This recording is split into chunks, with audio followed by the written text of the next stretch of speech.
Acompanhe agora mais um tema doutrinário do Evangelho de Jesus. Prezados irmãos e irmãs, companheiros de Ideal Espírita, que a paz do Senhor Jesus continue nos envolvendo a todos nesta noite e que nós tenhamos a condição de refletir um pouco a respeito de mais essa passagem do Evangelho segundo o Espiritismo. Nós já estamos quase concluindo, a leitura desse Evangelho, para começar de novo, que é sempre um recomeçar constante, faz parte do nosso progresso. A leitura incessante das obras, ainda que repetidamente, principalmente o Evangelho, que não é um livro de ler uma vez, é um livro de ler sempre, é um livro de cabeceira. Nós devemos recorrer a ele sempre, para que ele nos oriente, nos ensine. E nesse capítulo 23, que tem um título bastante curioso, Estranha Moral. Kardec, ao codificar o Espiritismo, ele organizou o Evangelho em capítulos. E cada capítulo tem um título, muitos deles das bem-aventuranças que Jesus pregou e ensinou. E aqui, ele próprio, Kardec, fez uma valoração do que representa algumas falas de Jesus. E, para não ser diferente, ele já nomeou esse capítulo, que foi inaugurado há 2 semanas atrás, com o título Estranha Moral. Estranha Moral. Moral é uma regra de conduta. Moral é um ensinamento objetivo que nos ensina como comportar diante das pessoas, não é? Nós precisamos da moral para vivermos em sociedade. Kant chegou a afirmar que moral é um amor prático. Kant é um filósofo que afirmou isso. Moral é o amor prático. É uma forma de você conviver, respeitar as pessoas e conviver com elas, já que nós não temos outra maneira, de convivermos em sociedade, senão respeitando o nosso semelhante nas diferenças, nas opiniões. Então, aí Kardec adjetiva essa moral com estranha moral. Por que estranha moral? Os títulos das lições que estão dentro desse capítulo 23 já nos explicam por que Kardec chegou a essa conclusão de nominar o capítulo de estranha moral. Porque a primeira lição, salvo engano a Márcia falou sobre ela, é quem não odeia seu pai e sua mãe. É uma frase, uma palavra de Jesus, um ensinamento, que a pessoa que não odiasse a seu pai ou a sua mãe não seria digno dele, não odiasse ou que amasse a seu pai ou a sua mãe mais do que a ele, não seria digno dele. Não vamos entrar nessa compreensão, porque já foi objeto de explanação aqui há 2 semanas, 3 semanas atrás. Mas é estranho, você ouvir Jesus falar isso, que o filho deve odiar o pai e a mãe para segui-lo, ou que a mãe deve odiar o filho, ou que quem ama mais a um pai, a uma mãe ou a um filho do que a ele próprio não é digno dele. A Márcia explicou bem sobre isso. Mas é estranho, não é? Ou não é estranho? É estranho. Causa estranheza. A gente fica meio que chocado de aceitar que Jesus tenha feito uma afirmação dessa. Depois, abandonar pai, mãe e filhos, na sequência, a segunda lição, na mesma linha, que também nos coloca refletindo o que Jesus quis dizer com isso, mas de cara, é estranho. Daí, confirmando o título desse capítulo 23, Estranha Moral. Na última segunda-feira, para os que vieram aqui, o doutor Cacildo falou sobre a lição 3ª desse capítulo, deixai que os mortos enterrem seus mortos. Quando Jesus faz um convite a um jovem para que possa segui-lo, ele fala, deixa que eu vou enterrar meu pai primeiro. E Jesus, então, faz essa afirmação, deixai aos mortos cuidar de enterrar seus mortos. Como que advertindo o jovem de que ele não deveria se preocupar com isso. E aí a gente se pergunta, mas não é um ato de respeito, de consideração, de amor, dar aos despojos de um pai a última morada, sepultar o corpo de um pai, para não dizer de qualquer pessoa, de um desconhecido, de um indigente, é claro, mas Jesus o adverte, dizendo, deixe os mortos o cuidar de enterrar seus mortos. Estranho também. Mais uma lição que parece justificar plenamente o título desse capítulo 23, Estranha Moral. E hoje, já na última e quarta e última lição desse capítulo, o título não é menos desafiador. Eu não vim trazer a paz, mas a divisão.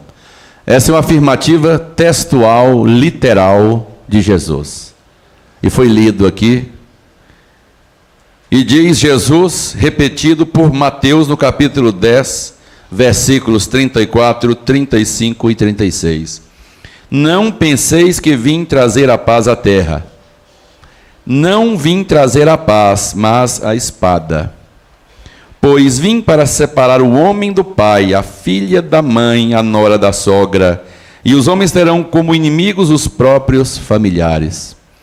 Expressão literal de Jesus, repetida por Mateus e logo adiante também por Lucas. Ora, que coisa esquisita, né?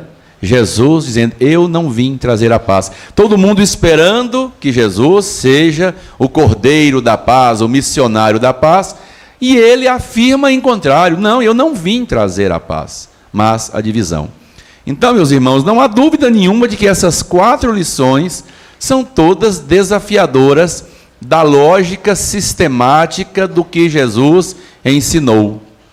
Nós, quando vamos estudar uma personalidade da história, nós compreendemos essa personalidade pelo seu perfil, pela sua conduta média. É claro que ao longo da vida as pessoas podem oscilar em comportamentos, em atitudes. Nós não somos lineares, iguais o tempo todo. Mas nós temos, assim, como que uma identificação de personalidade. Mais ou menos nós temos um perfil psicológico desenhado. De maneira que, salvo oscilações de humor momentânea, ou até alguma patologia, nós temos um comportamento mais ou menos similar na nossa vida e que nos identifica. Nós identificamos, muitas das vezes, uma obra, né? Pelos traços da obra, a gente identifica o artista. Quem é o pintor desse quadro? Né? Quem é o autor desse livro? Porque nós identificamos ali traços da sua personalidade, da sua conduta. E quando nós aprendemos a admirar o Mestre Jesus, nós temos presente alguns valores que ele necessariamente tem. Eu digo que nós não temos a plenitude de compreender Jesus, porque seria muito atrevimento nosso querer compreender Jesus. Mas nós entendemos Jesus, para não dizer Deus, que está mais distante ainda, mas nós compreendemos Jesus identificando virtudes que ele não poderia deixar de ter. Compreender as virtudes que ele tem, não tem como. Por quê? Porque para que eu identifique algo em alguém, eu tenho que conhecer isso. Eu tenho que ter em mim um ponto de referência. Como é que eu vou identificar algo que eu não conheço? Então, o máximo que eu consigo identificar são coisas que eu conheço, pelo menos em conceito. Então, eu tenho conceitos do que é amor, do que é bondade, do que é ternura, do que é compaixão. Então, tendo esses conceitos, não significa que eu tenha esses sentimentos plenamente desenvolvidos em mim. Certamente que não os tenho. Mas eu tenho, teoricamente, um conceito sobre isso, uma ideia do que é. E, compreendendo isso, eu não posso imaginar Jesus sem isso. Vocês estão entendendo o que eu estou falando? Agora, eu não posso compreender com isso, assim, eu compreendo a natureza de Jesus. Não, não tem como. Como que eu vou compreender a natureza de um espírito puro, se eu não sou um espírito puro? Como que o finito vai compreender o infinito? Como que o limitado vai compreender o ilimitado? É simplesmente uma questão de impossibilidade. Não é uma questão de poder ou não poder, não. Isso não está nesse plano. Está num plano de compreensão, de essência. Nós não temos essa condição. Mas, como eu disse, a gente compreende virtudes, e essas virtudes eu procuro identificar em pessoas humanas. Eu identifico essas virtudes que eu falei em pessoas humanas. Então, se algumas pessoas aqui humanas do meu cotidiano têm essas virtudes de bondade, de amor, de compaixão e tal, É claro que Jesus, que está muito acima, tem as mesmas virtudes, num grau muito mais elevado, e tem outras. Então, com isso, eu entendo um pouco sobre a natureza espiritual, a essência de Jesus. Então, quando eu entendo minimamente Jesus, e eu ouço um apóstolo reproduzir o que ouviu de Jesus, porque Jesus mesmo escreveu nada, nós não sabemos nada sobre Jesus que ele próprio tenha escrito, já que ele não escreveu absolutamente nada. Muitos escreveram sobre ele, e a igreja, a seu critério, elegeu 4 para fazer os evangelhos do Novo Testamento: Lucas, Mateus, Marcos e João. Tem muito mais evangelho aí. Mas a igreja, a opção dela, a opção política, religiosa da igreja, escolheu 4. E desses 4, 2 narram. Está aqui Marcos e Lucas, e Jesus falando: eu não vim trazer a paz. Já pensou? Jesus aqui diante de nós, né? Está aqui uma imagem do Cristo, e a gente esperando que ele fale tanto de paz, fala assim: quer saber de uma coisa? Vou falar uma coisa, eu não vim trazer a paz, não, mas está danado aí. Jesus não veio trazer a paz, veio trazer a divisão, e ele fala aqui, está dito por Lucas, né? Que a nora vai estar contra a sogra. Isso aí a gente vê todo dia, né? Então Jesus já está confirmando o que ele falou: sogra contra nora. Não tem nada uma coisa a ver com a outra, não. Ele deu um exemplo. Se nora não se combina com sogra, vice-versa, é problema de cada um delas, né? Se compreender, se respeitar, aceitar o limite de cada um. 2 mulheres que amam o mesmo homem, não entendem muito bem, não se dão bem. Isso é tema para outra palestra, mas sogras e noras, vivam bem. Isso é muito importante. Porém, Jesus quis dar um exemplo. Pessoas próximas, amigos, irmãos, não vão se compreender. Por quê? Porque elas vão divergir em razão do que eu estou falando. Bom, ou a gente risca por completo essa frase e diz assim: Jesus não falou isso, seria um absurdo. Ou nós poderemos, como Kardec fez aqui, porque o texto evangélico foi comentado por Kardec, ele gastou aqui 2,5 páginas do evangelho para ele, Kardec, comentar. Não tem assinatura de nenhum espírito, então foi ele que comentou. E ele chegou à conclusão, depois a gente não lê tudo, porque é um pouco longo, mas conclamo aos irmãos que, chegando em casa, leiam inteiramente essa lição, do capítulo 23, a 4ª e última lição, que Kardec, então, ele faz uma explanação bastante segura e técnica, mostrando que, de fato, Jesus falou, mas saindo da interpretação literal, que seria aquela: falou, e é isso aí, pronto, e acabou. Ele procurou ver o verdadeiro sentido das palavras de Jesus. O que Jesus quis dizer quando disse: eu não vim trazer a paz, mas a divisão, ou, numa outra tradução, trazer a espada, que tem o mesmo significado. Meus irmãos, sempre que nós falamos a respeito da figura de Jesus, nós temos que entender que Jesus, ele representou um paradigma, um modelo de transformação. Jesus nada mais fez do que viver um modelo de transformação. Então Jesus não foi aquela personagem assim comum, como a maioria de nós, que vive a vidinha de todo dia, de sempre. Nós somos mais ou menos iguais ao que éramos talvez há 2, 3 mil anos atrás. Mudamos muito assim. Mas Jesus não, Jesus é um espírito puro, governador da terra. Então, quando ele chega no meio de uma multidão ignorante como a nossa, ele não tinha como simplesmente cumprir aquela vidinha comum de justificar as coisas como elas são, porque devem ser assim. Não é aquela visão acomodada: deixa do jeito que está para ver como é que fica, entendeu? Não. Jesus, ele estava o tempo todo instigando as pessoas a refletir a respeito da vida, sobre vários assuntos. Já notaram o quanto Jesus instigava as pessoas a refletir sobre o que elas estavam vivendo, sobre as questões que eram apresentadas para ele? Ele não dava respostas, ele fazia as pessoas pensar o tempo todo. Quem é meu próximo? Alguém pergunta para ele. Ele vai contar uma história, a parábola do bom samaritano. Ele podia falar: o seu próximo é todo mundo, é aquela pessoa que eu vivo com você. Não. A pessoa vai e esquece. Ele falou assim: quem é o seu próximo? Vou te contar uma história. Aí conta a história do bom samaritano. E um homem é atacado por ladrões, 3 pessoas passam por ali, um sacerdote, uma pessoa ligada às crenças da época e um desprezado, o samaritano. Quem ajuda? O samaritano. Jesus era terrível, né? Ele colocava o pior para ser o melhor, de propósito. Ele podia, se ele fosse assim, uma pessoa comum, deixa do jeito que está, ele colocava o sacerdote para acudir aquela pessoa, não é verdade? A gente não espera, normalmente no nosso rótulo, quem é que mais ajuda as pessoas? São as religiosas, né? O religioso é bom, quem não é religioso não é bom. O que ele fez? Ele coloca o samaritano para ajudar. O único que ajuda é o samaritano. O pior perante a sociedade deles é o que ajuda. O que ele fez ali naquele momento? Ele deu um choque de realidade nas pessoas. O mundo não é igual vocês estão pensando, não. O mundo é muito diferente. Eu vou colocar uma pessoa ruim aqui para fazer o bem. Ou seja, o bem não tem fronteiras. Ele nos fez pensar sobre isso quando ele fez isso. Quando ele impede que a mulher seja apedrejada, ele impede proibindo as pessoas de apedrejar a mulher? Não. Ele não fala nada. Você não apedreja, não. Ele não fala isso. Ele apenas pergunta, né? Por que eles estavam ali fazendo aquilo? Porque ela foi apanhada de adultério. 2 opções, apedreja ou não apedreja. Nenhuma delas ele escolheu.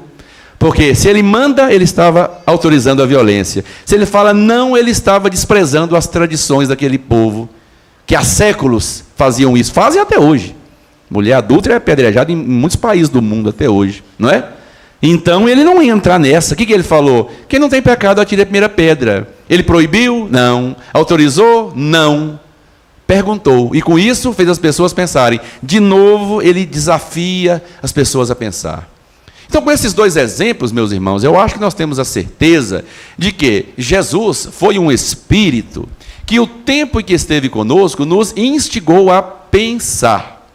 Agora, pensar parece algo simples, mas não é tão simples assim.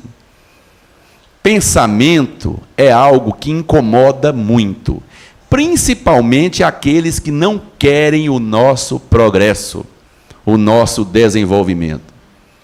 E aí eu posso rotular em espírito obsessor. Eu cresci no espiritismo ouvindo isso. Você não foi no centro aquele dia porque o espírito obsessor não deixou. Deixa o obsessor um pouco em paz também, né? Não é assim não. Você não foi porque você não quis. Não é assim jogar tudo nas costas do obsessor, não. É muito fácil fazer isso, né? Você não foi porque não quis. É um direito seu. Agora, se algum obsessor achou bom ou ruim, direito dele. Certamente que achou bom. Mas não te impediu de ir. Então, na verdade, nós vivemos uma vida de escolhas. Agora, quando Jesus veio e ensinou tantas verdades, ele ensinou de forma muito clara. Os irmãos acham que a maioria das pessoas que ouviu Jesus ouviu de bom grado ou torceu o nariz porque ele estava falando naquele primeiro momento? Mas não torceu pouco, não. Torceu muito o nariz. Não aceitavam de forma nenhuma. Porque o que ele falava era algo para dividir. Dividir o quê? As pessoas que se contentavam com a vida medíocre que levavam, de não enxergar nada além do próprio nariz, daquelas outras que poderiam se interessar em compreender uma mensagem nova e com ela querer criar um mundo novo, talvez. E naquele momento, meus irmãos, querendo ou não, se criou ali uma divisão. É natural. Jesus sabia disso. Sem contar que ele sabia também que, séculos depois, a sua palavra permitiria o surgimento de uma religião que de aparência, que em relação a si, ao seu nome só teria aparência, e que faria mais divisão ainda, guerras fratricidas, guerras absurdas e tudo mais. Deixa de lado, isso aí não é objeto da nossa preleção na noite de hoje. Mas o fato é que Jesus sabia que quando ele lançasse a palavra, ele criaria dissidência. Nós temos um exemplo muito claro em Paulo de Tarso. Quem já leu o livro Paulo e Estevão vai perceber claramente a confirmação do que Jesus disse nessa passagem. Não vim trazer a paz, mas a divisão. Ora, quando Saulo, ainda não convertido a Paulo, estava indo para Damasco, exatamente para prender Ananias, um discípulo do novo cristianismo, que nem tinha esse nome de cristianismo, mas das ideias do Cristo e tudo mais, ele tem um encontro com Jesus no deserto. E ele então, ele escuta uma voz, vê um clarão muito forte, e agora fica imaginando, um clarão no meio do deserto tem que ser forte, né? Mas Emmanuel narra assim. Porque o deserto já é claro por natureza, né? O sol a pino. E ainda assim ele viu um clarão e escutou uma voz. Saulo, Saulo, por que me persegues? É a voz que Saulo ouve. Ele estava indo para Damasco. Missão de prender, interrogar e certamente determinar a morte de Ananias. Pois bem, naquele momento ali, ele é transformado por aquela palavra. É tocado. Se não transformado, mas tocado. Mas como não ser tocado, né? Uma voz clamando no deserto, fazendo perguntas. Ele identifica depois que essa voz era daquele que ele perseguia, perseguindo pessoas que acreditavam nele, que era Jesus.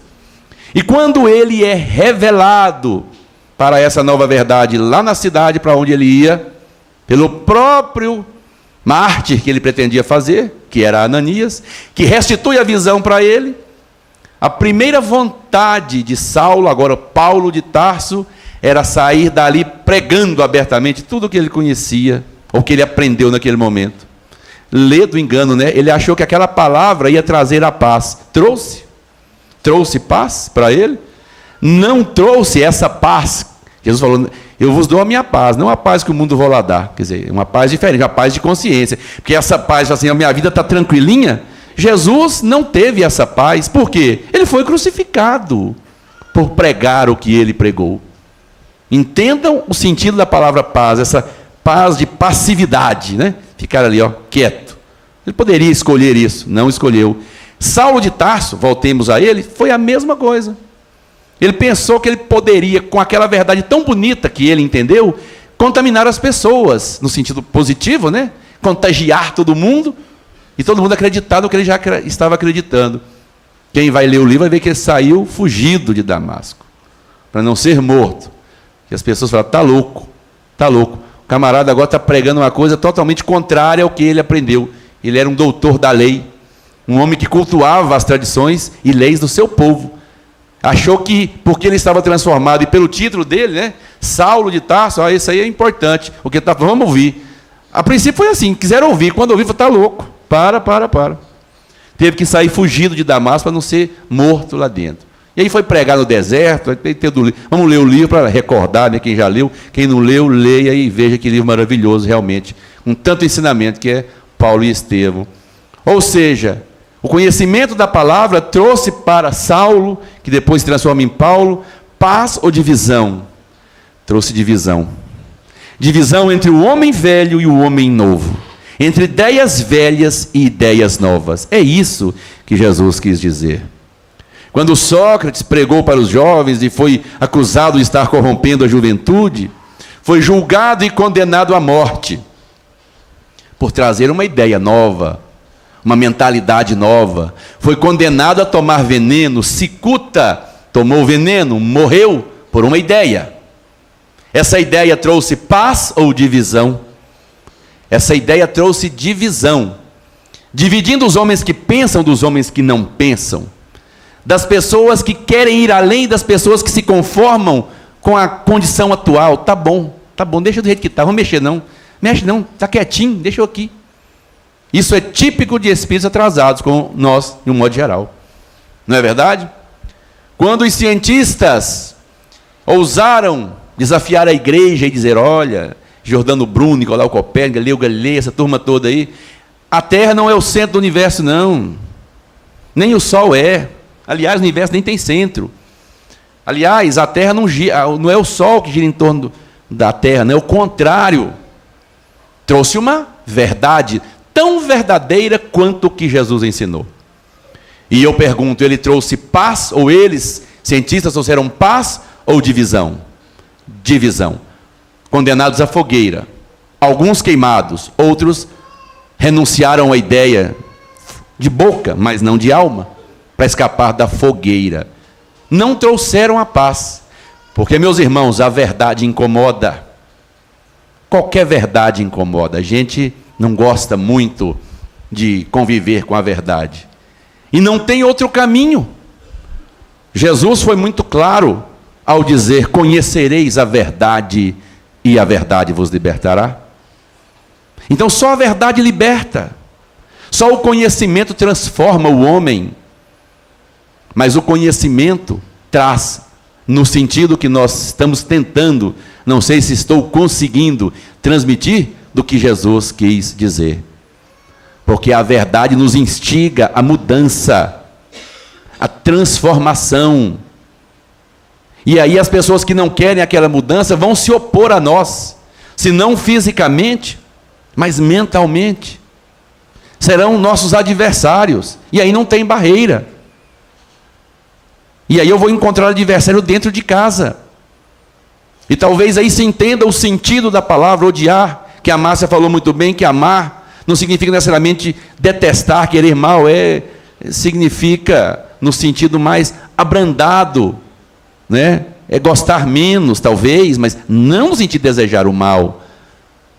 Então, se eu tenho uma ideia de renovação inspirada em Jesus, e um parente não quer que eu pense daquela forma, eu tenho que respeitar o pensamento do parente, mas não tenho que segui-lo. Eu não sou obrigado a seguir o pai porque ele pensa diferente de mim. E não significa que eu vá desrespeitá-lo, que eu vá tripudiar sobre as suas ideias. E talvez, pai, você estudou pouco, eu tenho mais instrução que você. Você não sabe o que você está falando, isso é desrespeito. Aliás, o mundo padece de uma falta de respeito, né, de hierarquia, de disciplina muito grande.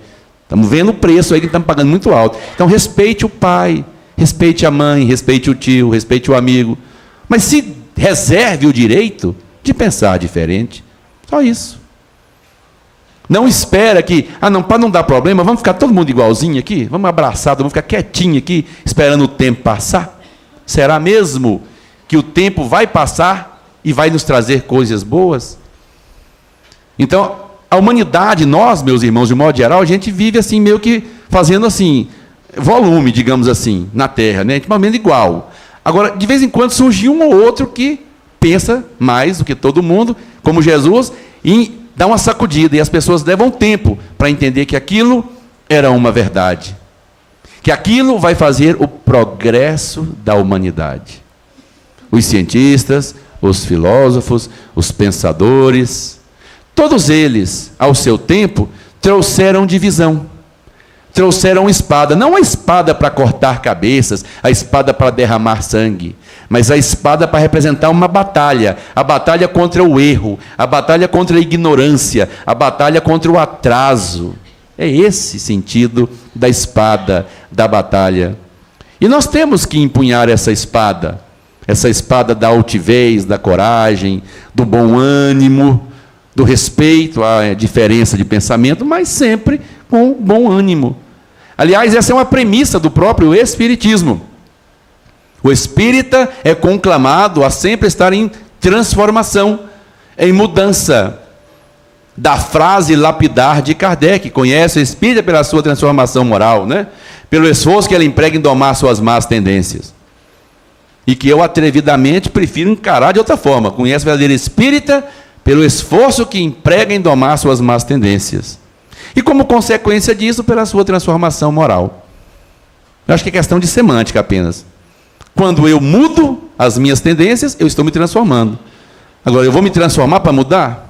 Mas eu já transformei. Agora é uma batalha diária. Todo dia, reconheço um erro em mim, tento mudar.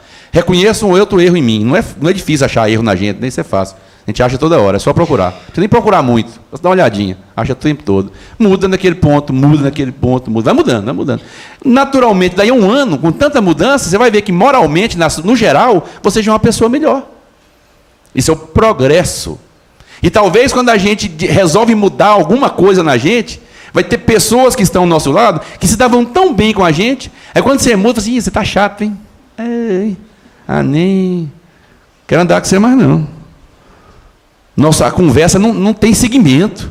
Não sou melhor do que ele, não é nada disso. Em qualquer área que você for pensar. Eu gostava de falar mal dos outros, né? Aí tinha uma turminha que a gente reunia para falar mal. Aí um dia eu falei, que não está certo, você é desleal demais falar mal de alguém, ele nem está aqui para se defender. Você está ferindo até o princípio do contraditório. Nem a chance de defender a pessoa não tem. Aí um dia você se toca disso e para. Aí chega aquele amigo, aquela amiga, fulano, não sei o que e tal, aí você vai meio que saindo. Quando ela percebe que você não está mais afim, fala, mas está enjoado, hein? Está chato, hein? Está pura, hein? Está purinho, hein? fala mal de ninguém mais, tá. Você está entendendo? Quer dizer, a gente criou uma divisão ali, querendo ou não. Agora, para não ficar mal com um amigo que, como eu, gosta de falar mal das pessoas, eu estou querendo sair, ele quer continuar, eu vou, só em respeito à amizade, continuar falando mal só para continuar amigo dele? Isso é justo? É correto? Não. Isso é a divisão da qual Jesus fala tão claramente nessa lição para nós, meus irmãos. Que Jesus nos ampare, nos proteja, ilumine, hoje e sempre.